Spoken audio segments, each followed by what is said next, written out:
Welcome guys, welcome to Lothbrok live. இதான் நம்ம சேனலோட ஃபஸ்ட்டு ரிவ்யூ வீடியோவாக இருக்க போகுது.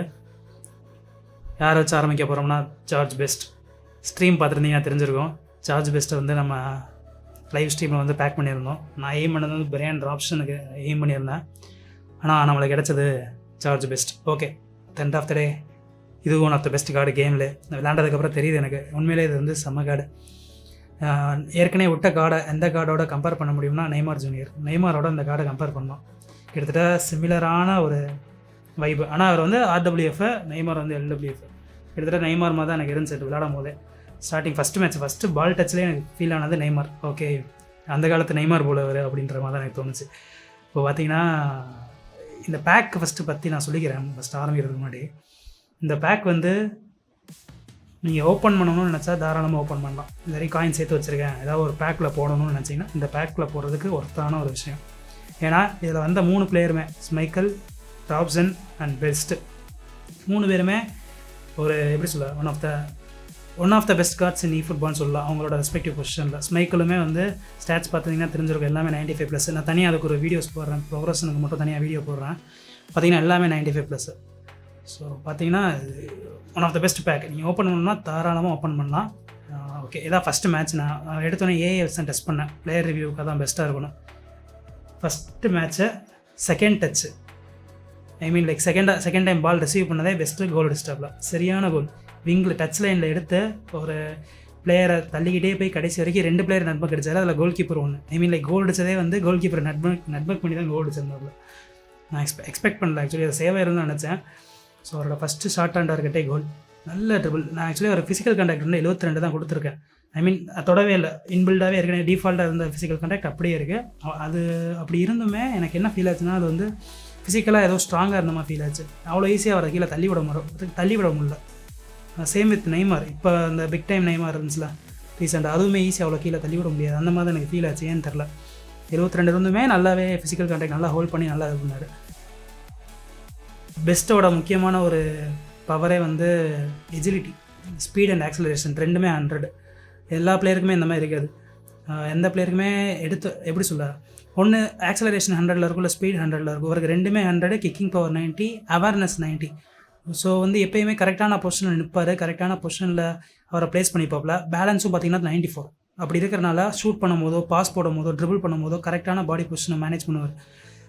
இங்கே பார்த்தீங்கன்னா அதே தான். பிளேயரை ஈஸியாக 1v1 அடித்து தள்ளி விட்டுட்டு, பாடியை வச்சு தள்ளி விட்டுட்டு, டபுள் டச் போட்டு எல்லா கேர்ள் ஷாட்டுமே உள்ளே போச்சு. எனக்கு டபுள் டச் கேர்ள் போட்ட எல்லா பாலுமே எனக்கு உள்ளே போச்சு. நீட்டாக கரெக்டாக பேலன்ஸ் பண்ணி பாடியை வச்சு ஷூட் பண்ணுறாப்புல.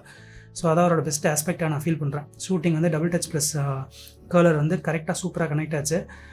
நான் சொன்ன மாதிரி பொசிஷனிங் பார்த்தீங்கன்னா அவர் நான் ஆர்டபிள்யூஎஃப்ல தான் போட்டு விளாண்டேன். பொசிஷனிங் தாறுமாறாக இருக்குது. நான் எங்கே நிற்க வச்சேனோ அதே இடத்துல கரெக்டாக நிற்கிறாப்புல, கேப்பில் போய் நிற்கிறார். எக்ஸாம்பிளுக்கு சொல்லணும்னா, இப்போ எக்ஸாம்பிளுக்கு நான் அது எப்படி சொல்ல சிம்பிளிஃபை பண்ணி சொல்கிறேன்.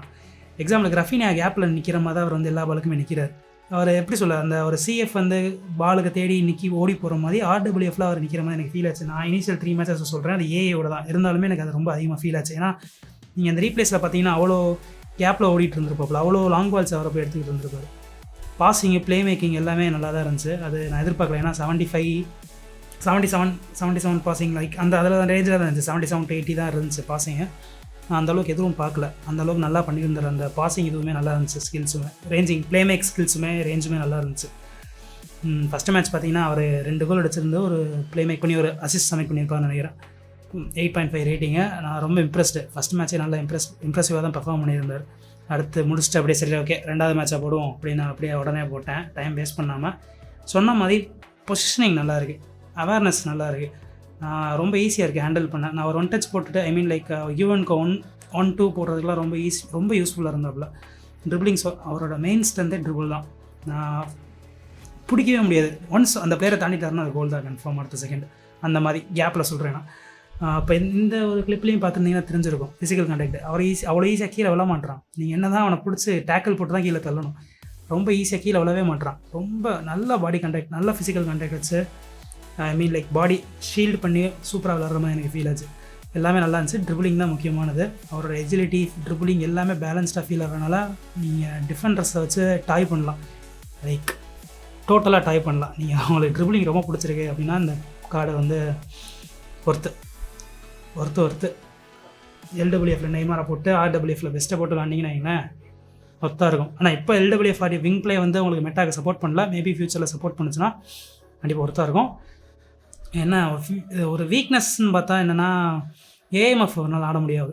அவர் வந்து இன்பில்டாகவே வந்து என்னென்ன பொசிஷன் ஆட முடியுமா, பொசிஷன் பூஸ்ட்டை கொடுத்தாலுமே என்னென்ன பொசிஷன் ஆட முடியும்னா எல்டபிள்யூஎஃப், ஆர்டபிள்யூஎஃப், எஸ்எஸ்சிஎஃப் இது மட்டும் தான் ஆட முடிகிற மாதிரி இருக்குது. அதுதான் ஒரே ஒரு ட்ராபேக். ஏன்னா நான் ஏஎம்எஃப்ல போட்டு ஆடலான்ற மாதிரி யோசிச்சு வச்சுருந்தேன், அதை ஆட முடியல. மற்றபடி பார்த்தீங்கன்னா ஓகே, எஸ்எஸ்சிஎஃப் இருக்குல்ல பூஸ்டர் போட்டு அதில் போட்டு விளாண்டுக்கலான்னு சொல்லிட்டு ஒரு மனசு தேர்த்தி வச்சுருக்கேன். அதே அந்த ஒரு ட்ராபேக் மட்டும் தான், மல்டிபிள் பொசிஷனில் ஆட தெரிஞ்சாலும் ஏஎம்எஃப்ல ஆட முடியலையே அப்படின்ற மாதிரி. ஏன்னா ஃபினாமினல் பாஸ் இருக்குது, ஃபினாமினல் எப்படி சொல்ல மொமெண்டம் ட்ரிபிளிங் ஃபினாமினல் பாஸ் வச்சு நான் ஏஎம்எஃப்ல சூப்பராக விளாண்டுருப்பேன். ஓகே, இட்ஸ் ஓகே, ஒரு சில ட்ராபேக் இருக்க தான் செய்யும் கேமில். இன்னொரு ட்ராபேக்னு சொல்ல முடியாது. நான் இது வந்து அவரோட ஸ்ட்ராங்னஸ்ன்னு தான் நான் சொல்லுவேன், இது ஸ்ட்ரென்த்துன்னு தான் சொல்லுவேன். எந்த விதத்தில் பார்த்தீங்கன்னா அவருக்கு ஃபிசிக்கல் கான்டாக்ட் 72 தான். ஓகே, அது மைனஸ். ஸ்டார்ட்டில் பார்க்கும்போது வெளியிலேருந்து பார்க்கும்போது மைனஸ் தான். ஆனால் அது கேமில் எனக்கு ஃபீலே ஆகலை. அந்த ஃபிசிக்கல் கான்டாக்ட் கம்மியாக இருந்தாலும் ஆப்போனண்ட் அவர் அவ்வளோ ஈஸியாக அவர் கீழே தள்ளி விட முடியல. கரெக்டாக பாடியை வச்சு சீல் பண்ணி அடிக்கிறது நான் வந்து ரிப்பீட்டடாக சொல்லிட்டுருக்கேன். அவரோட ஃபிசிக்கல் கான்டாக்ட் கம்மியாக இருந்தாலும் எனக்கு வந்து அது கொஞ்சம் நல்லாவே இருந்துச்சு, பேலன்ஸ்டாக கொஞ்சம் பாடி சீல் பண்ணலாம் ஈஸியாக இருந்துச்சு. ஷூட் பண்ண நான் ஆக்சுவலி ஃபுல்லாமே வந்து டபுள் டச் போட்டு இது கேர்ள்ஸ் தான் அடிக்க ட்ரை பண்ணிட்டுருந்தேன். நான் மோஸ்ட்டாக அது எல்லாமே சக்ஸஸ்ஃபுல்லாக இருந்துச்சு. ஆனால் அதே இது வந்து பார்த்திங்கன்னா ஷூட் பண்ணி ட்ரை பண்ணது வந்து ஒரு 2-3 இன்ஸ்டன்ட்டாக தான் ட்ரை பண்ணியிருந்தேன் இன்றைக்கி காலையில் வந்து. அதனால் அந்தளவுக்கு எனக்கு ஸ்ட்ராங்காக அந்த மாதிரி தெரில. ஆனால் ஓகே, மேபி எல்லாமே அந்த இது நான் அந்தளவுக்கு நான் எக்ஸ்டென்சிவாக ட்ரை பண்ணல. மேபி இனிமேல் ஃபியூச்சரில் ட்ரை பண்ணும்போது எனக்கு தெரிய வரும் எந்தளவுக்கு ஸ்ட்ராங்காக இருக்குன்னு. டபுள் டச் ப்ளஸ் அந்த ஸ்டெண்டிங் ஷாட் அந்த நார்மல் ஷாட்டை சொல்கிறேன்னா, ஆனால் டபுள் டச் கலர் 100% கோல். கரெக்டான பாடி பேலன்ஸ் எல்லாமே கரெக்டாக இருக்குது. 2 மேட்ச்சில் விளாண்டிங்கன்னா 2 மேட்ச்சில் எனக்கு அவர் தான் மேன் ஆஃப் த மேட்ச். அடுத்து 3வது ஒரு மேட்ச் போட்டேன். அந்த மேட்ச்லேயுமே எனக்கு ஒரு கோல் தான் அந்த மேட்ச் போச்சு. அந்த ஒரு கோலோட அந்த ஒரு கோலுக்கு ப்ளே மேக் பண்ணி கொடுத்தோம் ஜார்ஜ் பெஸ்ட் தான். Super pass. அந்த பாஸுமே கரெக்டாக எடுத்து எம்பாப்பே கொடுத்தாரு. எம்பாப்பே டூ பக்கத்தில் இருந்த இன்னொரு சிஎஃப்க்கு போட்டு அதை கோல் ஸ்டாப்பில். ஸோ இதுதான் எனக்கு இது வரைக்கும் நான் பார்த்த வரைக்கும் கேமில் ரொம்ப ஸ்மூத்தான ஒரு காலில் இதுவும் ஒரு கால். உங்களுக்கு ட்ரிபிளிங் பிடிச்சிருக்குன்னா தாறுமாறு அதை பண்ணலாம். நீங்கள் ஸ்டாட்ச் பார்த்தாலே தெரியும், 90, 99, 100, 98 எல்லாமே 90. Speed acceleration 100, kicking power 90.